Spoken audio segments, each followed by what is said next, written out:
बिस्मिल्लाहिर्रहमानिर्रहीम अस्सलाम वालेकुम। सऊदी इन्फो यूट्यूब चैनल में आपको खुश आमदीद कहते हैं। आज की ये वीडियो हर उस बंदे के लिए है जो सऊदी अरेबिया से ब्लैक लिस्ट हो चुका है और इस वक्त अपने मुल्क में मौजूद है और वो ये सोच रहा है कि मैं क्यों सऊदी अरेबिया का सफ़र करूं, कब करूं, कैसे करूं, हीले बहाने तरीके मुख्तलिफ़ किस्म के तजर्बात कर रहा है।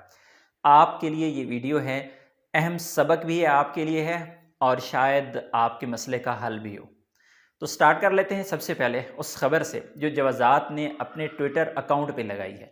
दो पाकिस्तानी जिन्हें सऊदी अरेबिया में गिरफ्तार कर लिया गया है। गिरफ्तार क्यों किया? क्योंकि वो सऊदी अरेबिया से ब्लैक लिस्ट थे, उनका डाटा ब्लैक लिस्ट था, उनकी एंट्री सऊदी अरेबिया में बैन थी।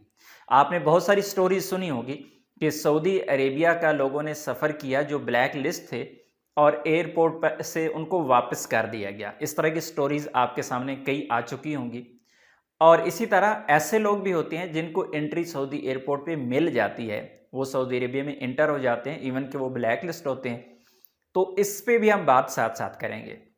लेकिन पहली खबर कि इन दो लोगों को आखिर गिरफ्तार क्यों किया गया। इन लोगों को गिरफ्तार इसलिए किया गया कि इन्होंने 2 नंबरी से सऊदी अरेबिया में इंटर होने की कोशिश की। अब इन्होंने कैसे कोशिश की है?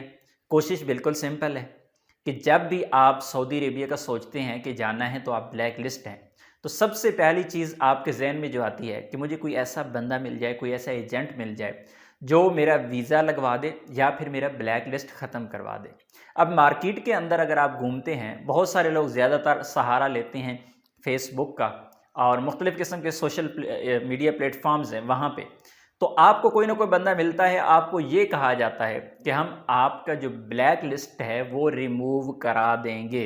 ये अल्फाज आपको सुनने को मिलते हैं। इसका जवाब मैं यहीं पे क्लियर करता चलूँ कि आपका ब्लैक लिस्ट ख़त्म नहीं हो सकता और कोई ऐसा काम जो नामुमकिन हो इंसान के हाथ से, ये हो ही नहीं सकता। हर काम हो जाता है, लेकिन ये रिमूव वाला काम जो है कि ये कोई आसान काम नहीं है।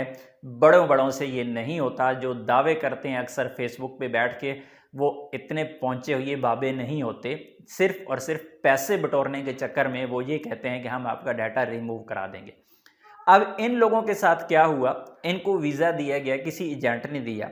अब एजेंट क्या करते हैं? आपके पासपोर्ट पे डाटा चेंज करवाते हैं, पासपोर्ट नया बनवा लेते हैं, आपका नाम चेंज करवा देते हैं। इसी तरह आपका जो तस्वीर है वो को पुराने वाली लगवा के या किसी तरीके से आपका वीज़ा स्टैंप करवाते हैं। एम्बेसी के अंदर लोगों को पैसे दे के वीज़ा स्टैंप करवाते हैं। एयरपोर्ट पे इनको पता होता है कि एयरपोर्ट पे हमारा बंदा बैठा हुआ है, आपको बताते हैं फ़लाँ नंबर काउंटर पे आपने जाना है, तो वहाँ पे आपको वो बंदा रिसीव करेगा, वो आपको निकाल देगा। इस तरह के काम करके तकरीबन 10 से 15 हज़ार रियाल मिनिमम लोग वो बटोर लेते हैं आपसे, ये कह के कि हमने आपका काम कर दिया है, अभी कोई मसला नहीं है। और अक्सर लोग वीज़ा लगवाने के बाद भी खुश होते हैं कि मेरा वीज़ा लग चुका है, अब मैं एंटर हो जाऊंगा। तो आपके सब कुछ सारा डाटा चेंज हो सकता है। इवन के लोग जो फिंगर हैं इनको भी सर्जरी करवा लेते हैं। आप सर्जरी भी करवा लें, सिस्टम इतने तेज़ हैं कि आपको पकड़ लेते हैं। आपकी आंखों को भी स्कैन कर लिया जाता है क्योंकि आपके आइज़ की जो स्कैन है, प्रिंट है, वो जवाज़ात के पास मौजूद है, आपकी फिंगरप्रिंट मौजूद है। अगर सर्जरी करवा ली जाए उसके बाद भी वो कितनी देर तक असर रहेगा? उसके बाद हो सकता है साल बाद, आप 2 साल बाद कहीं भी एयरपोर्ट पे फिर आपको पकड़ लिया जाए। तो मैं हमेशा ये कहता हूँ कि जिस बंदे ने 10-15 हज़ार रियाल लगाना है, क्यों ना वो अपने मुल्क में अपना कोई कारोबार कर ले, क्यों ना वो किसी और मुल्क के लिए कोशिश कर दे। हमेशा से आपने इसी टेंशन में, इसी दलदल में क्यों रहना है? जब आप पेमेंट करेंगे आपको पता ही नहीं है वीज़ा स्टैंप होगा या नहीं होगा।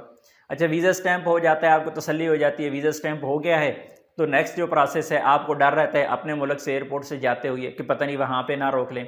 फिर सऊदी एयरपोर्ट पे एंट्री मिलती है, फिर आपको टेंशन रहती है कि पता नहीं आप यहाँ पे ना रोक लिया जाए। फिर अगर एंट्री मिल जाती है फिर आपको टेंशन रहती है पता नहीं अकामा मेरा बनेगा या नहीं बनेगा। अच्छा, वो अकामा भी बन गया, फिर आपको टेंशन रहती है जब आपने अपने मुल्क के लिए जाना हो, छुट्टी जाना हो, तो फिर आपको टेंशन रहती है एयरपोर्ट पे जाऊंगा पता नहीं क्या बनेगा। अरे छुट्टी भी चले गए, फिर वापसी का टाइम आ गया 2 साल बाद, फिर आप सोचते हैं कि यार फिर कहीं रोक ना ले।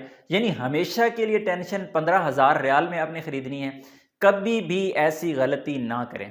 अब आ जाते हैं उन लोगों की तरफ जिनको एंट्री मिल जाती है। एंट्री पहले तो मैंने बताया कि लोग होते हैं इनके एम्बेसीज में पैसे दे के वीज़ा स्टैम्प करवा लेते हैं, एयरपोर्ट पे बंदे होते हैं, बता देते हैं ये टिकट अपनी मर्ज़ी से करवाते हैं। आपने जाना अल रियाद है तो आपको टिकट दे देंगे जद्दा की या अल कसीम की, और आपको बता देंगे काउंटर नंबर फलां पे आपने जाना है, या फिर वहाँ पे पहुँच के इस नंबर पे पहले आपने कॉल करनी है। कोई ना कोई तरीका अपना के उससे वहाँ पे आपको निकलवाते हैं। एक तरीका तो ये होता है। दूसरा तरीका ये होता है कि आपकी जो पाबंदी है वो लगी थी, लेकिन उस दौर में आप गए हैं कि जब आप पर पाबंदी नहीं थी। मसलन 2017 में कहा गया कि जिन लोगों ने जाना है चले जाएं, उन पे पाबंदी नहीं होगी।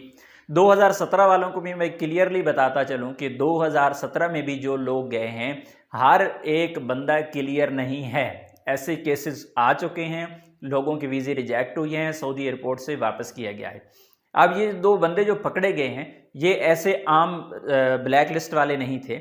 जो आप पेहरूब का मसलन ब्लैक लिस्ट है, अगर आपका वीज़ा एम्बेसी स्टैम्प कर देती है सऊदी एयरपोर्ट से, आपको वापस भेज दिया जाता है। लेकिन इनका जो काम हुआ है वो कहीं ना कहीं एजेंट के थ्रू कोई दूर नंबरी की गई है, इनकी सर्जरी करवाई गई है हाथों की, उंगलियों की, या फिर इनके पासपोर्ट वगैरह चेंज करवा के किसी धोखे से इनका वीज़ा लगवाया गया है। कुछ भी ऐसा ज़रूर हुआ है जहां ये पकड़े गए हैं। अब नहीं पता कि इनको कितनी पेनल्टी होगी, कितनी सज़ा होती है, ये तो बाद वाले मामलात हैं।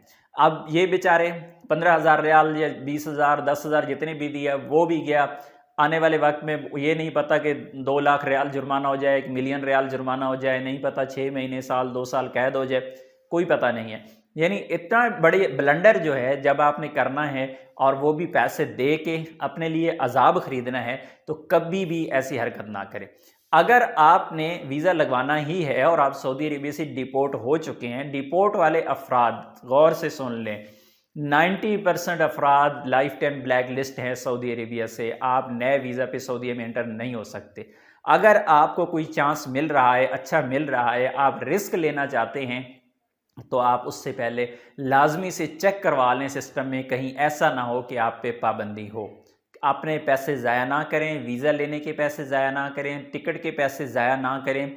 अगर आप 2 नंबरी की तरफ, वीज़े की तरफ जाते हैं तो वो तो बस नुकसान ही नुकसान है। लेकिन फिर भी अगर आप वैसे ही चाहते हैं नॉर्मल रूटीन में कि चलें वीज़ा लग गया तो ठीक है, नहीं लगा तो ना लगा, अगर एयरपोर्ट से वापस कर दिया तो चलें, एंट्री मिल गई तो चलो ठीक है, वो एक रिस्क है। लेकिन उससे पहले भी आपको बेहतर है कि चेक करवा लेना। उसके लिए सबसे बेहतरीन और ऑथेंटिक तरीका है कि आप अपना मतार पेपर निकलवाएं। किसी भी बंदे को सऊदी अरेबिया में आपका मौजूद है, आप उससे निकलवा सकते हैं। मतार पेपर निकलवाएं।